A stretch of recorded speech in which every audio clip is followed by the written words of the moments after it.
ئافرەتان بچگە لەو ڕۆڵ و لەو بەرپرسیارەتی کە لە نێو ماڵەکانی خۆیاندا و لە پەروەردەکردنی منداڵدا و لە پەروەردەکردنەوەیەکدا هەیەە کە بەڕاستی ئەمە ئەرکێکی قورسە و بەرپرسیارەتێکی زۆر زۆر گەورەیە بۆ پێی کە تۆ تاکێک بۆ کۆمەلگا بنیاد دەنێ.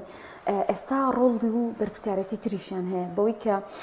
شێوازی ژیان بە شێوازێکی لاتوە کە پێویستە ئافرەتانیش لە سرجەم ئەو دامەزراوکایانە ڕۆڵیان هەبێت کە لە کۆمەلگادا هەن. بێگومان کاری سیاسی ئافرەتانیش کارێکی بەڵێن مێژوویەکی هەیە بۆ خۆی و گرنگی و بایەخی خۆی هەیە و خزمەتێکی باش بە کۆمەلگا دەکات بۆ پێی کە دەتوانن لە ناوەندە سیاسیەکاندا بڕیار لەسەر زیاتر پاراستنی مافەکانی ئافرەت و بەرەوپێشچوونی ئافرەتان بدەن و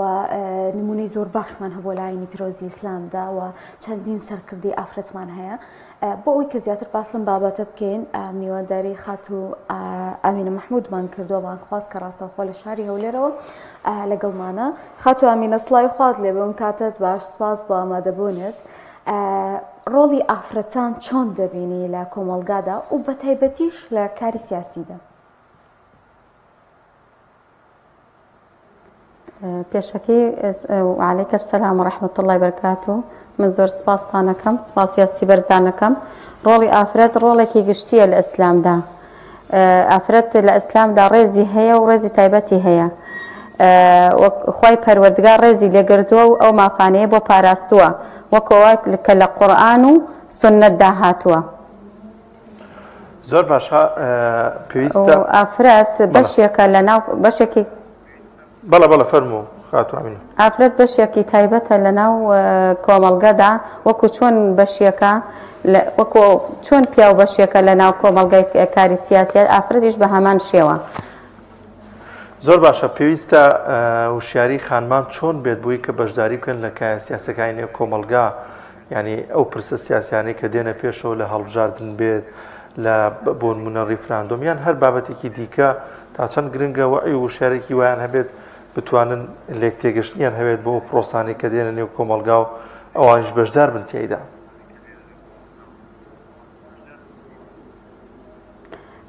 ئافرەت لە وەکو پیاو ناتوانێ مامەڵە بکە. ئافرەت ئەبێ ڕێچکە و ڕێژ شوێنی خۆی بگرێتە بەر وەکو ئافرەت ئەبێ لە کۆمەلگا لە وەک ئەو ئادابانەی ئەو شروطانەی کە لەنا شخصیەتی خۆی بپارێزێت لە ناو کۆمەلگا بەوام ئەتوانێ بەشداریش بکە لە کاری سیاسەتدا. و ئێمە ئافرەتان بۆ نمونە ئافرەتانمان هەیە لەو سەردەمانی پێشوو سەردەمی پێغەمبەری خوا صلی الله علیه وسلم یەکەم ئافرەت بوو کە خەدیجە بوو کە ئەوە بوو دڵنەوەی پێغەمبەری خوای کرد و ئەوە بوو حەدیثش لەسەری هاتە خوارەوە لە ئەبوو هورەیرەوە خوای لە ڕازی بێ ئەڵێ ئەگەر خەدیجە هات جبريل پێی ئەفەرمێ ئەگەر خەدیجە هات پێی بڵێ سەلامی منی سەلام خوا سەلامی لێکە و منیش سەلامی لێگەم و مژدەی پێ بدە لە ماڵێک لە ماڵەکانی بەهەشدا. یعنی ئافرەتێک خوای پەروەردگار سەلامی لێ بکە. و یەکەم ئافرەتیشمان هەیە لە ئیسلامدا کە سومەیەیە کە یەکەم شەهیدە و ئافرەتمان هەیە وەکو ئاسیای کچی زاحم کە وتی بابی کەینە کوڕێکی خۆمان و یا بە سوودی لێ وەربگرین. و ئافرەتمان هەیە ئافرەتانی زۆرمان هەیە لە ئیسلامدا کە لە ناو کاری سیاسەدا ئیشان کرا یا ئەسماء ذو النطاقین کە نانی بردووە بۆ پێغەمبەری خوا صلی الله علیه وسلم بۆ ئەبوو بەکر. یم ئافرەت ڕۆڵی گەورەی هەیە لە ناو ئیسلامدا. ئافرەت ئەبێ لە بواری گشتیا تایبەتە ئافرەتمان هەیە ئەبێ پزیش بێ، ئافرەتمان هەیە ئەبێ مامۆستا بێ. ئافرەتە بەس بەداخەوە ئیمڕۆ بۆ کۆمەلگای ئەمڕۆ کە لە مەکتەبەکانە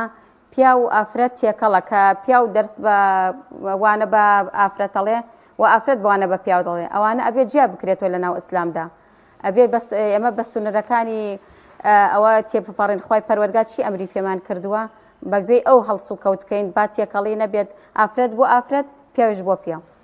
باشە خەت و ئامینە ئەگەر مافی ئافرەت لە شۆڕشی پیشەسازیەوە لەم سەردەمەدا باسکرا بێت و ئیتر بەرەبەر ڕێکخراوەکانی ژنان دەرکەوت بێت بەهێنانی ئەو نمونانەی کێسا باست کرد یعنی ئەوە دەسەلمێنێت کە لە ئاینی ئیسلامە زۆر لە پێشتر گرنگی بە مافی ئافرەت درا و ئافرەت بەشداری پێکراوە لە کۆمەلگادا و لە هەموو ئەو کاجیاوازانەی کە هەبووە.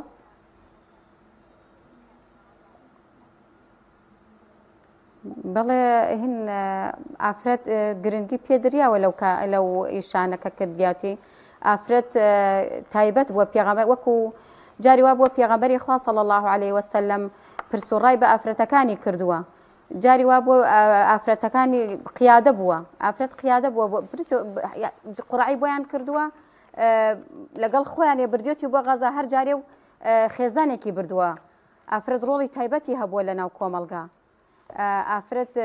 ڕێزی تایبەتی پێدریاوە کۆتانی کە لە قورآن و سنەدا ئاماژەم پێکردی خوای تەبارەک وتەعالا ئەفەرمێ وەلەهن مثل الذي عليهن بالمعروف پیاو چۆن مافی هەیە ئافرەتیش ئەو نەمافی هەیە ئافرەت ڕێزێکی تایبەتی هەیە لە ناو ئیسلامە و ئەتوانێت لە بوەرە سیاسەکانیشە ئیش بکا و نمونەی گشتیشمان هەیە بەڵام بە شێوەیەک ئاداب و شروعی خۆی بپارێزە لە ناو ئیسلامدا باشە ئەو مەرجانە چین کە بۆ ئافرەتێک ئەبێ پەیڕۆی بکە کاتێک دەیەوێت لە کایەکە دەرکەوێت بە تایبەتیژم باز لە کای سیاسیەکەین ئایا ئەو ڕێگریانە چینیان دەبێت چۆن لەگەڵ ئافرەتێکە ئەو مەرجانە بگونجێت کە بتوانێت لەو بوارەدا ڕۆڵی خۆی بگێڕێ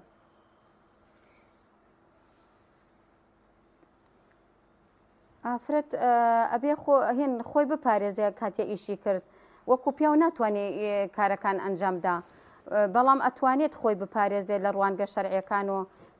لە خۆڕەوشتیە لە ئادابیە لە سلوکیە ئەبێت چۆن قورآن و سنت ئاماژەمان پێکە چۆن حجابەکانمان بپۆشین چۆن ڕەوش دەرببڕین چۆن یعنی قسەیەک نەکەین یعنی دەری ببڕین کە پیاو ولا يخضعن بالقول فيطمع الذي في قلبه مرض یعنی قسەیەک نەکا کە کەسانێک دڵیان نەخۆشە تەماحی بکەن ئێمە ئافرەت ئەبێ بە حەیا و بە حورمەتەوە ئیشەکانی خۆی بکا و لە سنووری شەرعدا بێ زۆر زۆر باشە خاتوانینە تا چەند گرنگە وشیاری خێزان یاخود پەروەردەی خێزان کە خوشکێک کچێکی لە ماڵەکەدا هەیە وا ڕایبێنێت کە بەشدار بێت لە بابەتە سیاسیەکان و پرسانی کە لە کۆمەلگادا هەن گرنگیان پێ بدات واتە دایک و باوک و پەروەردەی خێزان ڕۆڵێکی سەرەکی دەبێت بۆی کە ئەم خانمە بتوانێت تێبگات لەوەی کە ئەو ڕووداوان لەنێو کۆمەلگادا ڕوودەدەن خۆی ئافرەت لە ماڵە ئافرەت سەرەکیە ئافرەت بەشێکە لە ئافرەت بەشێکی تایبەتە لە ناو کۆمەلگا و ئەبێ ئافرەتی باشمان هەیە قودوەیە لە ناو ماڵەکەی خۆیان ئەبێت ببێتە قودوە بۆ ماڵ و مناڵی خۆی و پەروەردەی ماڵ و مناڵی خۆی بکات ئەبێ ئافرەتمان ینی نێڵین شیرازی ئەو خێزانە تێک بچێ لە پێشە لە ماڵەوە یعنی دەست پێ بکەی بۆیتە قوتابخانەیە بۆ ماڵ و مناڵت ئەگەر لە ماڵ و مناڵی خۆتا سەرکەوتوو بووی لە دەریشۆ سەرکەوتوو دەبی ئەبێ ئاوها مەعامەلە بکەی باشە خاتو ئامینە هەمیشە قسەیەکێ دەوترێت ئافرەت و کاری سیاسیان نەوتووە و ئافرەتان ناتوان ڕۆڵێکی کاریگەر بگێڕن لەو بوارەدا بۆ پێی کێمە ئافرەتمان کەمە لە کار سیاسیەکاندا و کەمنەوە ئافرەتانی کە چنە ناوەندەکانی بڕاردانەوە و کاریگەریان ئەبێت ئەم قسەیە ڕاستەیان ئەوە تا بۆچی هەمیشە ڕێژی ئافرەتان کەمتر ئافرەتان توانن پێ بنێنە ناو کاری سیاسیە و لەو ناوەندە گرنگەدا ڕۆڵیان هەبێت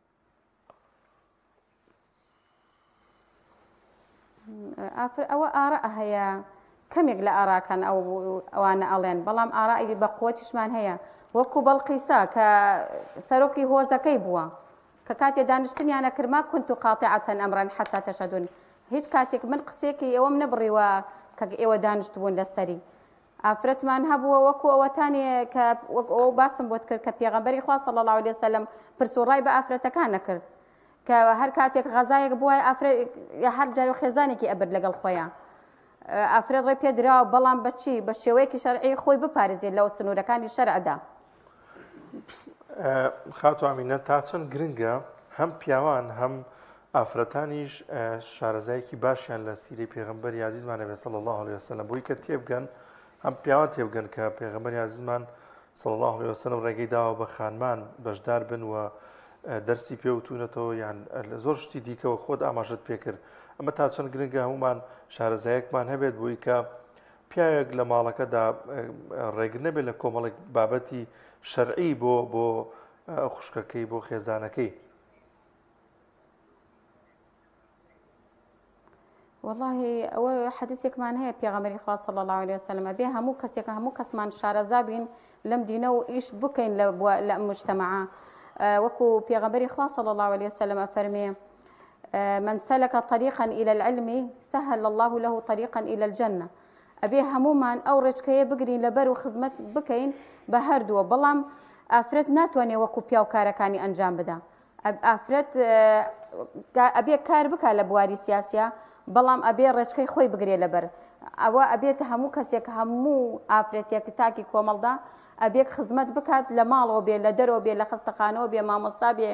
کە جاری وابوو لە غەزاکانە کە کاتێک خەڵکانێک کە بریندار ئەبوون ئافرەت دەبوو ئەچوو برینداریەکانی بۆ تیمار دەکردن ئێمەش ئەبێ ئەوها هەڵسوکەوت بکەین و ئەوها بیرۆڕایەکی ئەوە جیاوازمان هەبێ نەبڵێن وەڵا هەر لە ئافرەت لە هەر لە ماڵە سجن بکرێت و هیچ کارێک نەتکات خۆی خۆی پەروەردگار مافی پێداوە کە لە قورئانیش ئەفەرمێ کاتێ لە عیبادەتە خۆی پەروەردگار پێی ئەفەرمێ وما خلقت الجن والإنس إلا ليعبدون ئەبێ پیا و ژنیش وەکو یەک عیبادەت بکەن ئەو لە ئەو شوێنیشە کە ئاماژەم کرد چۆن بۆ ئافرەتان مافیان هەیە بۆ پیاوان مافیان هەیە بۆ ئافرەتانش ئەبێ مافیان هەبێ ئەبێ ئیش بکەن وەکو لە قورئانە لە سونەتە هەموو شتێک دیاری کراوە بەڵام ئافرەت وە سونێرێکی خۆی پیاژ وە سونێرێکی بەس ئەو کارێک کە پیاو ئەیکا ئافرەت ناتوانێت بیکە. باشە خاتو ئەمینەوە کەمە کۆتا پرسیارم بە کورتی باس لەوکەی چی ڕێگرێک هەیە بۆ ئافرەتان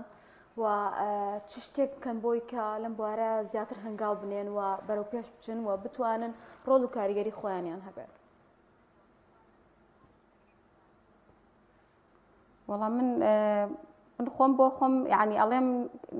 کەس نەتوانێت یعنی ڕێگە نەگرێت کە ئافرەت ئیش و کار بکات لە سیاسەتدا لەبەرەوە لە کاری سیاسیدا ئەو پیاوانەی کە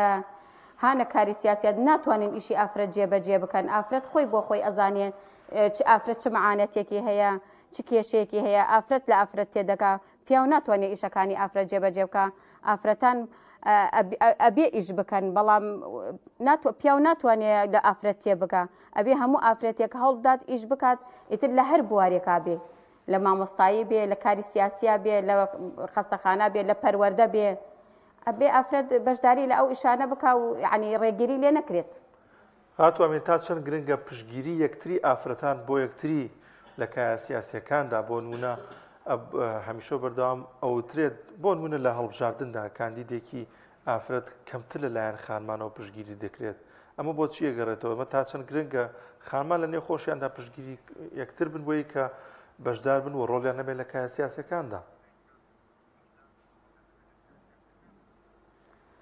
وڵای ئافرەت زۆر گرنگە کە بەشدار بێت لە کارە سیاسیەکاندا جاری واوێ ئافرەت لە مجتەمەعەکە لە عاتیفیە ئافرەت عاتیفەی زیاترە ئافرەت تێدەگات لە بەعاناتی ئەوانەی کە کێشەیان هەیە زیاتر نزیکە بێتەوە لەیان وەکو پیاو ناتوانێت کە زیاتر نزیک بێتەوە لەو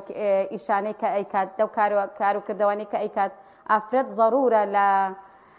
ئەو ئیشانە بەشدار بێ لە کاری سیاسیا بەشدار بێ بەڵام لە سنووری شەرعدا تێپەڕ نەبێت لە ئاداب و خۆڕەوشتیا تێپەڕ نەبێت وەکو ئەوەیە کە لە قورئان و سونەدا سونەتەکانی بپارێزێت. بەڵێ سپاس بۆ خاتو ئەمینە مەحموود کە میوان بوو لە شاری هەولێرەوە لەگەڵمانە سپاس دەکەین خاتونگیان